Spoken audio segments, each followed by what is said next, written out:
우리가 읽은 말씀을 가지고 노아의 실수라는 제목으로 나눌 때 깨닫는 은혜가 있기를 주님의 이름으로 축원합니다. 오늘은 고난주간에 맞은 수요일입니다. 여러 교회들과 또 성도들이 어떻게 하면 고난주간을 더 잘 보낼 수 있을까 금식도 하고 특별 새벽기도도 하고 여러 가지 모양으로 고난주간을 보내고 있을 겁니다. 그런데 우리가 이 고난주간을 보내면서 기억해야 할 것은 예수님의 고난을 묵상하다가 고난 자체에 매몰되어서는 안 된다는 겁니다. 고난주간을 가장 잘 보내는 길은 예수님이 왜 고난을 당하셨는지를 기억하면 돼요. 여러분, 우리가 예수님을 믿는 이유는 단순하게 말하면 단 한 가지입니다. 바로 우리 죄 때문입니다. 왜냐하면 이 죄는 너무나 집요하고 악랄해서 하나님의 형상대로 지음받은 우리 인간을 영원한 지옥으로 끌고 가기 때문에, 멸망길로 끌고 가기 때문에 이 죄를 회개하고 없이 하지 않고는 영원히 살 수 없는 사람이었기 때문입니다. 여러분, 고난주간을 가장 잘 보내는 방법은 죄를 회개하는 겁니다. 그리고 우리가 습관적으로 지어왔던 죄, 그를 이제는 버리겠다고 회개할 뿐만 아니라 이제는 돌이키는 거예요.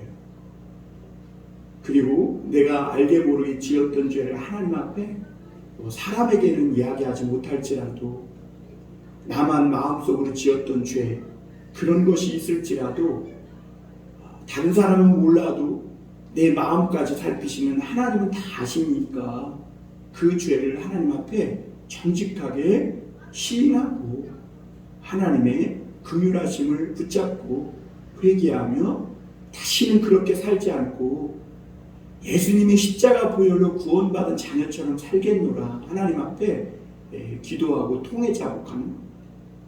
그래서 죄를 회개하고 우리 마음이 죄로 말미암아 더럽혀졌던 그것을 깨끗이 씻는 것, 그리고 새로운 마음과 새로운 신앙으로 부활하신 예수님을 붙잡고 다시 새 출발하는 것, 이것이 고난주간을 가장 잘 보내는 길일 겁니다.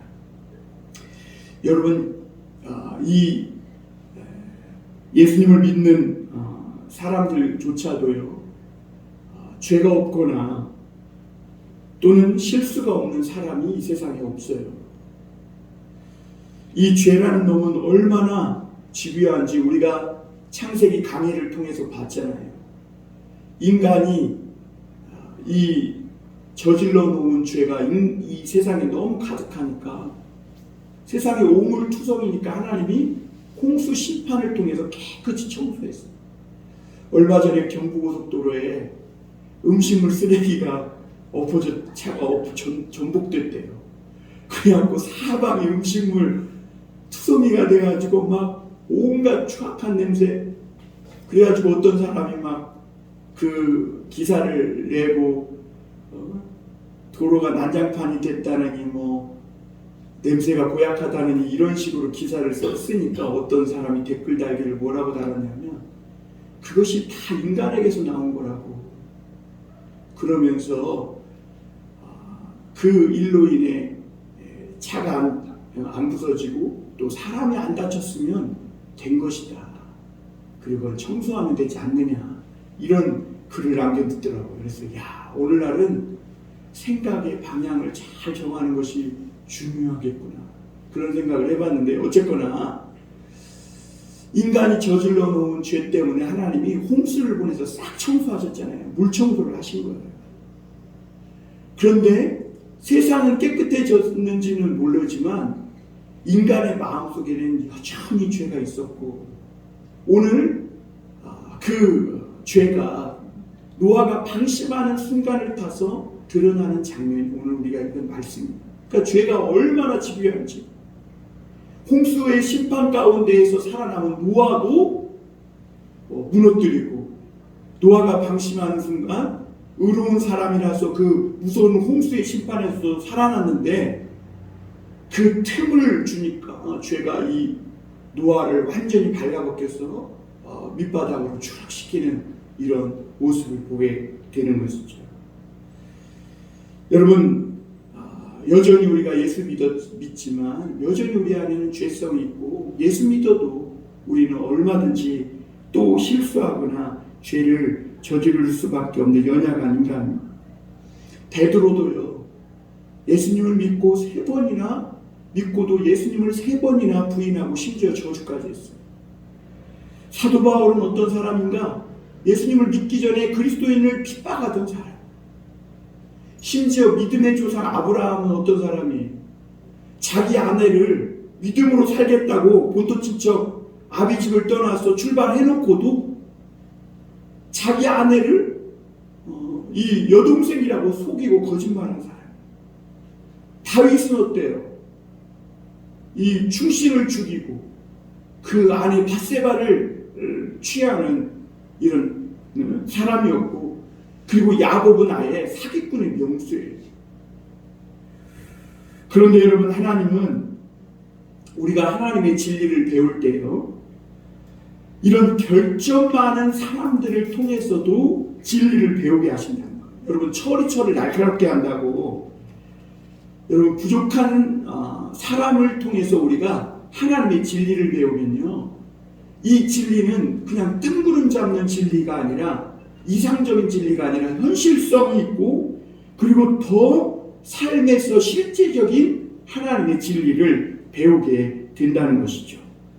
그럼에도 불구하고 인간에게는 교만한 본성이 있어가지고 교회나 또는 어떤 목사님이나 학교에서 또는 교사나 누군가 윗사람이 결점 한두 가지만 보이면 그걸 가지고 그 사람의 인격 전체를 부정하고 또는 교회 전체를 부정하는 이런 습성이 인간들에게 있다는 것이죠. 그런데 여러분, 그렇게 하면 가장 손해보는 사람은 누구냐? 자신이에요. 그리고 그렇게 하는 순간 어떻게 돼요? 정신적인 방황을 해요. 여러분, 부모님이요, 아무리 나를 낳아주시고 길러주신 부모지만 부모님도 사람이기 때문에 반드시 결점이 있어요. 그런데 그 결점을 보았다고 해서 부모님 인격 전체와 부모님의 삶 전체를 부정한다면 그것은 이제 가장 큰 손해는 자기 자신입니다. 그 사람이 정신적 방향, 그 자식이 정신적인 방황을 하게 되는 거예요. 여러분, 오늘 의로운 사람 노아는 홍수가 끝났는데 큰 실수를 했습니다. 포도 농사를 짓고 그걸 가지고 그냥 포도만 먹으면 되는데 술을 만들어 갖고 마셔가지고 인사불성이 되어서 벌거벗고 그냥 취해서 그렇게 잠에 빠진 거예요. 그 아들들이 그 추한 꼴로 벌거벗은 모습으로 자는 그 아버지 노아의 모습을 보았고, 그리고 노아에게는 세 자녀가 있었어요. 셈과 함과 야벳인데요, 뭐 나중에 백인, 흑인, 황인, 뭐 이런 이 피부 색깔 인종이 뭐 이 세 사람에서부터 시작됐다, 이런 이야기도 우리가 하는데요. 어쨌거나 그 셈과 함과 야벳이 다 벌거벗고 술에 취해 자는 아버지의 모습을, 그 결점, 추한 꼴을 보고 반응이 달랐다는 것이죠. 함은 아버지의 이 추한 모습을 보고 밖에 나가서 다른 형제들하고 이야기했다고 했어요. 나중에도 말하겠지만 여기서 이야기했다는 말은 단지 그냥 얘기했다는 뜻이 아니라 아버지를 비난하고 경멸했다는 거예요. 반면 셈과 야벳은 그 아버지가 실수해서 추한 모습으로 벌거벗고 자는 것을 보지 않기 위해서 옷을 어깨에다 메고 뒷걸음질 쳐서 아버지의 벗은 몸을 덮어주었던 것을 볼 수가 있습니다. 여러분, 어깨에 매서 아버지의 벌거벗은 모습을 덮어줬다. 이것은 굉장히 상징적인 의미예요. 왜냐하면 제사장이 하나님의 법궤를 어깨에 매죠. 그리고 하나님의 그 법궤의 말씀은 우리의 추하고 더러운 것을 하나님 앞에서 덮어주고 의로운 사람으로 하나님 앞에 드러나도록 하는 역할을 해요. 그리스도인들은 그리스도의 옷을 입은 사람. 우리는 굉장히 추하고 죄인이고 더러운 존재예요. 하나님이 왜 세상을 심판했어요? 인간이 어렸을 때부터 생각하는 것이 악할 뿐이라고 그랬거든요. 그런데 하나님 오늘 그리스도로 그 십자가 보혈로 예수님의 그 옷으로 우리를 덮어줬기에 오늘 하나님 앞에 우리가 예배드릴 수 있는 것이고 의로운 사람으로 설 수 있는 것이죠. 그러니까 이 샘과 야벳의 행동은 어떻게 보면 제사장적인 행동을 한 거예요. 그리고 하나님의 의를 이룬 것이고 하나님의 사랑으로 이 우리 죄를 덮어준 그 주님의 긍휼하신 사랑을 다 드러낸 것이죠. 여러분, 죄는 사랑은 모든 허물을 덮는다 그랬어요. 그리고 그곳에 거룩함이 있다. 오늘 우리가 이런 말씀들을 보면서 첫 번째 생각해 볼 것은 노아의 부끄러운 모습입니다. 20절, 21절 다시 한번 보겠습니다. 노아가 농사를 시작하여 포도나무를 심었더니 포도주를 마시고 취하여 그 장막 안에서 벌거벗은지라. 여러분, 무서운 홍수가 끝났어요. 끝나지 않을 것 같은데 다 끝나고 물도 말라서 모든 것이 정상적으로 회복됐어요. 하나님의 은혜죠. 우리 모든 사람은 이렇게 다 하나님의 은혜 속에 하루하루를 살아가요. 그래서 노아는 다시 농사를 시작할 수 있었고 포도를 심었습니다.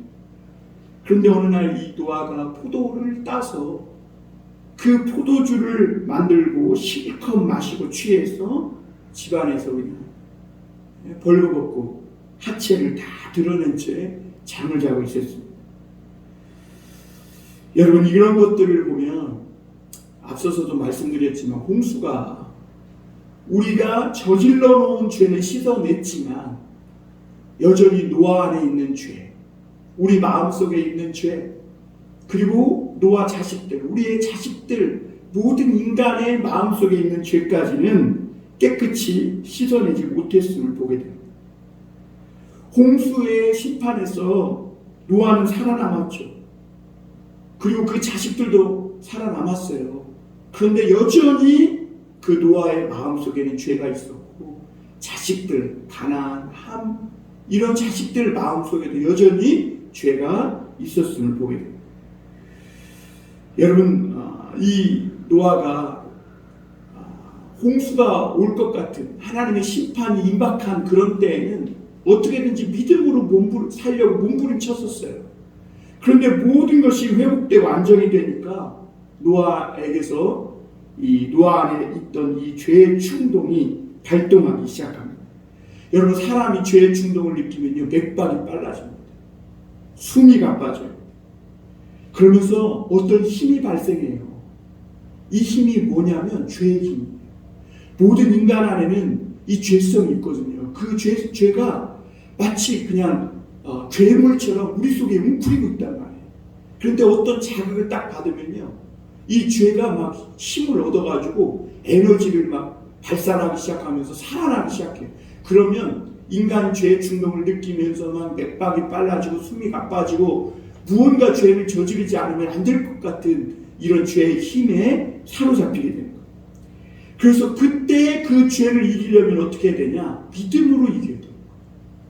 나를 위해서 이 죄를 위해 십자가에 달려 돌아가신 예수 그리스도의 그 의로운 보혈을 믿고 나는 구원받은 자녀라는 이 믿음, 예수님이 내 죄를 위해 죽으셨다는 이 믿음을 가지고 살아야, 싸워야, 그래야 이 죄를 이기고 극복할 수 있게 되는 것이죠. 여러분, 노아는 홍수 전에는 어떻게든 정말 믿음으로 살면서 그 당시 세상에 막 만연하게 퍼져 있었던 이 죄가 자기 안에 들어오지 못하고 또 가정 안에 들어오지 못하도록 아주 치열하게 영적 전쟁을 하며 막 기도하며 방주 만드는 일에 집중하며 그렇게 살았어요. 수백 년. 그러나 홍수가 끝나고 정상적으로 회복되었을 때 노아가 이 믿음의 긴장의 끈을 놓치자마자 그는 포도를 가지고 그냥 포도만 먹으면 되는데 그걸 술로 만들어서 마시고 싶은 이 죄의 충동을 느끼는 거예요. 그리고 결국에는 그것을 만들어 먹고 마시고 취한 꼴로 완전히 벌거벗은 채 자기의 모든 하체, 부끄러운 모습을 드러내고 자고 있었음을 보게 되는 것이죠. 여러분, 우리가 여기서 이 술이 얼마나 무서운 것인지를 우리가 한 번 더 짚고 넘어갈 필요가 있어요. 여러분, 세상에서 죄 짓는 사람들 보면요, 술 취해서 인생이 나락간 사람들이 많아요. 일단 술은요, 사람을 기분 좋게 해요. 뭐 술이 처음에 마실 때는 쓰다고 하지만 그걸 마시다 보면 달다 그러고, 그리고 이 술을 마시면요, 기분이 일단 좋아져요. 마약과 같아요. 그런데요, 이 술은요, 우리를 기분 좋게는 해줄지는, 인간을 기분 좋게 해줄지는 모르지만 책임은 지지 않아요. 그게 술이 한번 들어가면 인간이 미쳐버리거든요. 자기 감정, 자기 의지가 아니라 완전히 다른 사람으로 변해버린다는 거죠. 그래가지고 아무 말이나 행동하고 말이나 하고 막 아무 행동이나 하게 돼 있는 거예요. 그 오늘 이 술이 하나님 앞에 의로운 사람이었던 이 노아까지도 그가 믿음의 긴장을 놓자마자 그 노아를 완전히 발가벗겼어. 수치와 모든 부끄러움을 다 드러내고 폭로하고 영적인 깊은 잠에 빠져서 아무것도 모른 채 그냥 자기의 하체를 다 드러내고 잠에 빠져있게 만든 것이죠. 이 죄라는 놈이 이래요. 홍수도 이겼는데 노아가 자기 안에 있는 이 죄를 못 이긴 거예요. 죄의 충동. 그리고 결국에는 가정의 자녀들이 그로 인해서 큰 고통을 당하게 되는 그런 일들까지 일어나게 되는 걸 보게 됩니다. 여러분, 믿음의 사람들은요, 그래서 이 믿음의 삶을 중간에 느슨하게 하거나 멈추면 안 돼요. 그게 방학한다고 그러는데 방학하면 안 돼요. 방황하는 순간 죄가 틈타게 되어 있고, 그리고 결국 그 죄가 그 사람의 인생을 삼켜버립니다. 여러분, 우리는 늘 믿음으로 깨어서 기도하고 하나님 앞에 영적으로 잠들면 안 돼. 그러면 넘어져요. 그래서 여러분, 우리가 주님의 십자가 앞에서 내가 얼마나 큰 죄인이라는 것을 인정하고 늘 예수님의 십자가 보혈이 아니면 나는 죽을 수밖에 없는 존재라는 것을 인정하고 주님의 그 은혜와 사랑을 붙들고 하나님의 말씀으로 믿음의 선한 싸움을 계속 싸워야, 그래야 실수하지 않고 늘 때만 되면 나도 모르게 일어나는 이 죄의 충동을 예수님으로, 성령으로 이길 수 있게 되는 줄 믿습니다. 두 번째로 우리가 살펴볼 것은 노아의 아들들의 반응입니다. 우리 22절 같이 한번 읽어볼까요? 22절 시작. 가나안의 아버지 함이 그의 아버지의 하체를 보고 밖으로 나가서 그의 두 형제에게 알림해 그랬습니다. 여러분, 아버지의 이 추한 모습을 가장 먼저 발견한 사람은 그의 아들 함이었습니다. 함은 이 아버지가 추한 모습으로 술 취해서 자는 모습을 보고 아버지를 굉장히 경멸하고 비판하는 그런 반응을 보였습니다. 여러분, 사실 아버지나 어머니, 이 부모님의 부끄러운 모습을 봤다면 어떻게 해야 돼요? 가서 그것이 보이지 않도록 다른 사람이 보고 혹시나 우리 부모님 흉보지 않도록 무언가를 덮어줘야 옳지 않겠어요? 그런데 함은요, 아버지가 지금 그 하체를 드러내고 추한 꼴로 자고 있는 그 모습을 보고 그대로 나왔어요.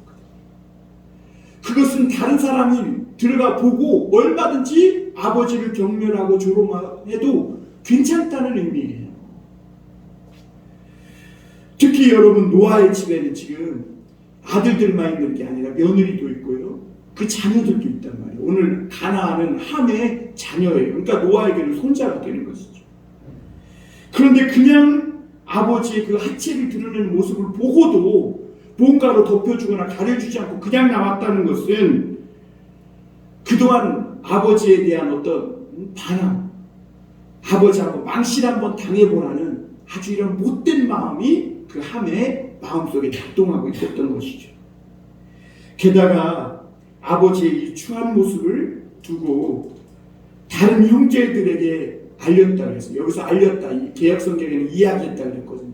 근데 그거의 원어적인 표현은 비판했다는 의미예요.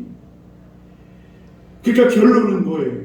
마치 오늘날 성도들처럼 비판하기 좋아하는 성도들처럼 목사님은 말씀으로 살라고 하면서 자신은 말씀대로 살지 않고 저렇게 추한 모습을 보인다고 이러면서 막 비난하고 비판하고 경멸하는 것과 똑같은 거예요. 여러분, 셈과 그러나 야벳의 반응은 오늘 달랐던 것을 보게 됩니다. 23절 한번 볼까요? 셈과 야벳이 옷을 가져다가 자기들의 어깨에 메고 뒷걸음쳐 들어가서 그들의 아버지의 하체를 덮었으며 그들이 얼굴을 돌이키고 그들의 아버지의 하체를 보지 아니하였더라 그랬어요. 여러분, 셈과 야벳은 아버지가 실수한 것을 인정을 해요. 그래서 그것을 보지 않으려고 뒷걸음질 쳐서 들어갑니다. 그것은 여전히 아버지가 실수했고 결점이 있지만 존경하는 마음은 내려놓지 않았다는 것을 우리가 알 수 있습니다. 그래서 셈과 야벳은 아버지의 그 추한 결점 있는 벗은 몸을 보지 않기 위해서 뒷걸음질로 쳐서 어깨에다 옷을 메고 들어가서 그 옷으로 살짝 덮어주는 걸 볼 수 있습니다. 여러분, 이것은 굉장히 많은 것을 함축하고 있어요. 이 셈과 야벳이 한 행동이 참 잘한 거예요. 왜냐하면 아버지의 그 벗은 모습을 보았다면 가장 먼저 누가 시험에 들까요? 자신이 시험에 들어요. 만약 그 아버지의 벗은 모습을 봤다면 셈과 야벳의 머릿속에서는요, 아버지의 얼굴을 볼 때마다 아버지의 벗은 하체가 떠올라서 참 굉장히 괴로웠을 거예요. 그래서 셈과 야벳은 아예 아버지의 이 하체, 벗은 모습을 보지 않기로 그냥 결정하고 그렇게 들어간 거예요. 그리고 덮어드린 것이죠. 그런데 여러분, 함은 그렇지 않았죠. 여러분, 가장 큰 하나님의 징계가 뭘까요? 하나님은, 이 함은 아버지의 실수를 보고 경멸한 후부터는요, 아버지가 전해주는 하나님의 말씀이 들리지 않은 거예요. 당시 아버지는요, 그냥 아버지, 육신적인 아버지 역할만 한 게 아니라 제사장 역할, 말씀을 전하는 선지자 역할도 했거든요. 그러니까 이 아버지를 부끄러운 모습을 보고 경멸하고 아버지를 비난한 이후부터 이 함에게는 하나님의 음성이 들리지 않는 거예요.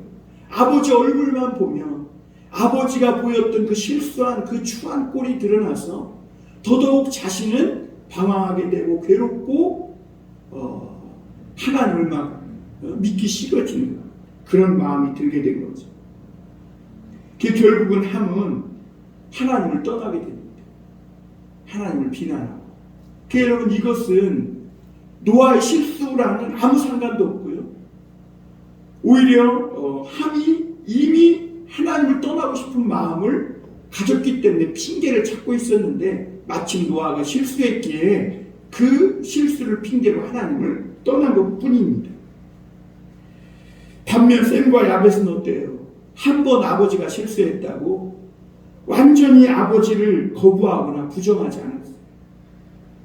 아버지의 허물을 덮어주고 그들은 여전히 아버지를 존경하고 있었음을 보게 됩니다. 여러분, 결국 함과 야벳이 이렇게 한 것은 자기들이 사는 길, 그래야 하나님의 음성이 들리고요, 그래야 하나님의 음성을 듣고 그들은 축복의 길을 갈 수 있는 것이죠. 하나님은 지금도요, 하나님이 짜잔하고 나타나서 말씀해 주시지 않아요. 연약하고 실수 많은 사람을 통해 하나님의 말씀을 증거하시고 오늘도 구원의 일을 하고 계세요. 셈과 야벳은 그 하나님의 은혜를 알고 있었던 것이죠. 여러분, 오늘날 교회와 목사에 대한 상당한 불신을 가지고 사는 사람들이 많아요. 그래서 교회가 잘못하는 것도 있고 목사님들이 잘못하는 것도 많아요. 성도들이 잘못하는 것도 있어요. 그러나 교회 전체를 부정하려고 하는 것은 그 사람들 자신이 저주받고 자신들이 무덤을 스스로 파는 것과 같은 거예요. 왜냐하면 교회가 실수했다고, 목사님들이, 성도들이 실수했다고 해서 하나님이 비난받을 아무런 이유가 없는 거예요. 오히려 여러분, 하나님은 지금도요, 실수만 더 허물 많은 사람들을 통해 사람을 구원하신다니까요. 그리고 하나님은 그 결점 많은 사람을 통해 하나님의 일을 하세요. 앞서서 말씀드린 대로 아브라함, 다윗, 모세 이런 사람들 다 결점투성이에요. 그러나 하나님은 오늘도 그런 사람을 통해서 하나님의 말씀을 증거하게 하셨고 구원하는 일을 하고 계시는 것이죠. 이런 하나님의 역사를 인정하고 믿음으로 받아들이는 것이 사랑이고 겸손입니다.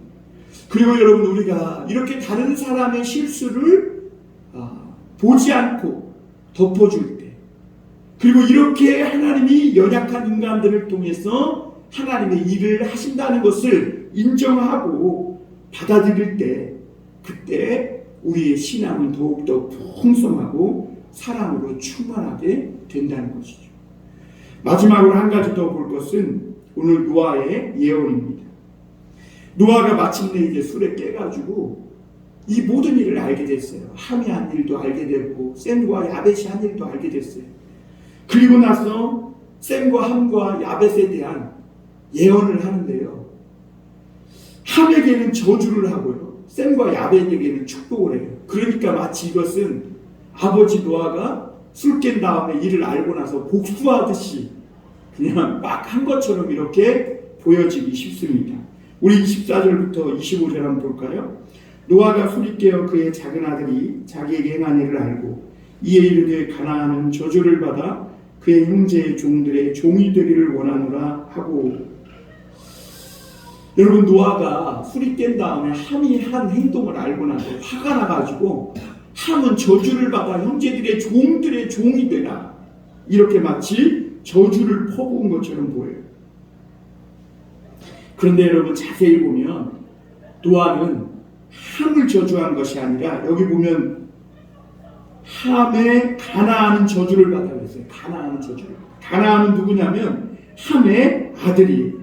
그러니까 노아는 함이 아니라 함의 아들인 가나안을 저주하고 있음을 보게 됩니다. 저주라는 것은 뭐냐면, 세상에서 저주는요, 남을 욕하고 화가 나서 막 악담하는 것이 저주예요. 그런데 여러분, 성경이 말하는 저주는 어떤 사람이 하나님의 말씀을 벗어나서 잘못된 길로 가고 있을 때 너 그대로 계속하면 반드시 망하고 넌 죽어 라고 경고하는 것이 저주예요. 그래서 여러분, 신명기 28장에 보면요, 축복에 대한 말씀도 나오지만 저주의 말씀은요 그 2배나 길어요. 그러니까 성경에서의 저주는요, 성경적인 저주는 축복의 말씀만큼이나 너무나 중요한 거예요. 왜 그러냐면 저주의 말씀이라도 듣고 돌이키기만 하면 그 저주와 아무런 상관이 없고 저주에 빠지지 않기 때문에 그래요. 그래서 성경적인 저주는 사실 저주라기보다는 그 저주에서 구원해 내기 위한 생명의 말씀이라는 것을 알 수가 있습니다. 여러분, 노아는 함이 저지른 이 악한 행동과 이 기질이 함의 아들인 가나안에게서도 똑같이 나타나고 있음을 본 거예요. 왜? 함이 이렇게 사니까 그 자식 가나안도 똑같이 사는 것은 자명한 사실입니다. 여러분, 자식들은 부모의 뒷모습을 보고 자라난다는 거예요. 자식들은 부모의 겉으로 드러난 행동과 말만 보는 게 아니라 그 마음속까지 다 들여다보고 살고 있는 거예요. 그러니까 여러분, 이 함은 그 모습을 지금 우려하고 있는 거예요. 함이 지금 아버지 노아를 불신하고 무시하고 자기 멋대로 살지만 함의 아들 가나안은 지금 그런 잘못된 행동과 기질이 더 심하게 나타나고 있는 거예요. 대가 이어지면 어떻게 될까요? 계속 그렇게 되면 어떻게 될까요? 나중에는 함의 자식인 가나안은 완전히 악한 사람이 되어서 하나님을 완전히 떠나게 된다는 것을 노아가 지금 경고하고 있는 거예요. 그 노아의 예언은 그대로 이루어졌습니다. 나중에 여호수아가 가나안 땅을 정복하잖아요. 그때 그 정복한 가나안 땅, 그 가나안 족속이 바로 함의 아들인 가나안 후손이었습니다. 그때 하나님은 뭐라 그랬어요? 가나안을 조금도 남기지 말고 다 점령시켜라. 심지어 짐승까지 점령시켜. 왜? 가나안은 너무너무 타락해서 성적으로 부패해 있었고 온갖 우상과 미신으로 완전히 이거는 어떻게 회복 불가능한 그런 상태에 빠져 있어요. 그러니까 노아가 지금 예언하는 것이 적중한 거예요. 노아의 예언을 듣고 함이 돌이켰으면 되는데 그렇지 못한 것이죠. 그게 결국은 뭐예요? 전멸이고 멸망인 거예요.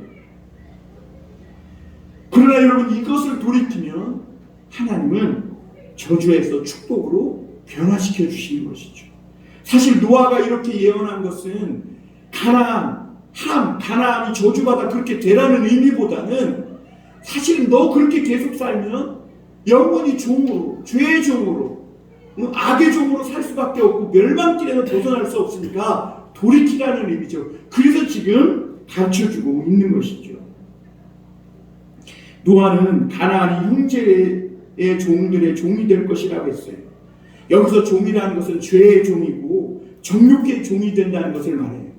그런데 여러분 성경 해석이 얼마나 중요한지요. 성경 해석을 잘못하면요 완전히 잘못된 그 사람이 되기 쉬워요. 여러분 이단이나 사이비가 출발이 잘못된 성경 해석에서 출발하고 있고 이단이나 사이비의 이 기초가 뭐냐면 잘못된 성경 해석이 그 기반을 두고 있어요. 여러분 옛날에 이 성경을 어떻게 해석했냐면요 함은 흑인이고 셈은 백인이고 야벳은 황인종이라는 거예요. 물론 그것이 맞을 수도 있어요. 그런데 함은 흑인이잖아요. 그러니까 함이 이런 죄를 저질렀기 때문에 흑인은 영원히 종이 돼도 된다. 그래서 여러분 중세시대 때 이 흑인들을 노예로 잡아다가 팔면서도 기독교인들이 정당하게 여겼던 것이 이 잘못된 성경 해석 때문에 그래요. 존 뉴턴은 교회를 다니면서도 노예 장사를 하고 있었고 나중에 이 노예 장사가 얼마나 잘못된 것이고 하나님의 이 뜻을 거스르는 행동이라는 것을 알고 나서 나중에 회개하고 돌이킨 후에 나 같은 죄인 살리시 그 찬송을 지은 거예요. 여러분 그러므로 우리가 여기서 흑인은 영원히 종이 되어야 된다 이런 잘못된 생각을 가지면 안 되고 여기서 노아가 말한 종이라는 것은 죄의 종 또 정욕의 종이 된다는 것을 말해요. 다시 말하면 흑인인 저 아프리카 사람만이 아니라 오늘날도 우리가 이 노아가 경고한 이 죄에서 돌이키지 않으면요 우리 모든 사람은 다 함이에요. 죄의 종, 정욕의 종으로 살 수밖에 없는 거예요. 돌이켜야 되는 거예요. 오늘 26절에서 노아는 셈의 하나님을 축복합니다. 그러면서 셈의 하나님이라고 이렇게 부르고 있는데요. 이것은 무슨 말이냐면 하나님이 지금 셈을 통해 일하고 계신다는 것이고 또 셈이 하는 모든 일들은 하나님의 일이라고 믿어도 좋다 그런 의미예요. 여러분 오늘날 그리스도인들이 회복해야 될 것이 바로 이런 영성이죠. 셈의 영성. 우리가 하는 일이 마치 하나님이 하시는 일처럼 믿어지고 또 하나님이 우리를 통해 일하시는 것처럼 나타나야 하는 것이죠. 그래야 하나님이 찬송을 받는다는 것입니다. 27절에 보면 야벳도 온 세상에 풍성하게 퍼지는 이런 이 번성의 축복을 받은 것을 볼 수가 있습니다. 그러나 여러분 이 야벳도 나중에 셈의 장막에 들어오게 되고 그리고 이 야벳도 셈의 장막에 들어온 이후에 하나님이 우리의 하나님이라고 찬양하며 살게 된다는 것을 우리는 신약 성경을 통해 알 수 있습니다. 여러분 오늘날 수많은 사람들이 가나안 사람으로 함의 아들들로 살아가는 사람들이 너무 많아요. 죄의 종, 정욕의 종으로 사는 사람이 많아요. 야망의 종으로 사는 사람이 많아요. 여러분, 노아가 의로운 자였습니다. 그런데 그가 방심했을 때 실수했고, 그리고 그것은 노아 한 사람의 실수로 끝나지 않고 그 자녀들이 세상으로 나가 가나안은 나중에 정말 이 죄의 종으로 정욕의 종으로 나갔던 것을 이렇게 볼 수가 있습니다. 죄라는 것은 내 자신뿐만 아니라 우리 자녀들까지도 무너뜨리는 것을 보게 되는 것이죠. 여러분, 노아에게도 이렇게 타락한 죄의 본성이 있었다. 오늘날 우리에게는 얼마나 그 죄의 본성이 더 심각하게 살아 있겠어요. 여러분, 오늘 우리가 고난 주간을 보내면서 우리 자신 안에 있는 이 죄성을 아주 정확하게 통찰력 있게 보고 하나님 앞에 회개하고 돌이키는 것이 필요한 것이죠. 여러분, 오늘날 우리 주변에는 너무나 많은 함들이 살고 있음을 여러분 또한 깨달아야 합니다. 누군가 실수하고 넘어지기만을 기다렸다가 실수하기만 하면 조금만 결정을 보이기만 하면 그냥 하이에나처럼 달려들어서 맹렬히 비난하고 물고 뜯고 욕하는 함들이 오늘날 너무너무 많이 살고 있는 것이죠. 여러분, 우리 믿는 사람들이 오늘날 그 세상 사람들이 먼저는 우리로 말미암아 실족하지 않게 돼도 우리가 하나님의 자녀로서 살아갈 책임이 있고, 그리고 세상이 우리를 비난하도록 비난할 거리를 주지 말아야 할 책임이 있어요. 그러니까 방심하지 말아야, 깨어야 돼요. 술 취하지 말아야 돼요. 성령 충만을 받아야 되는 겁니다.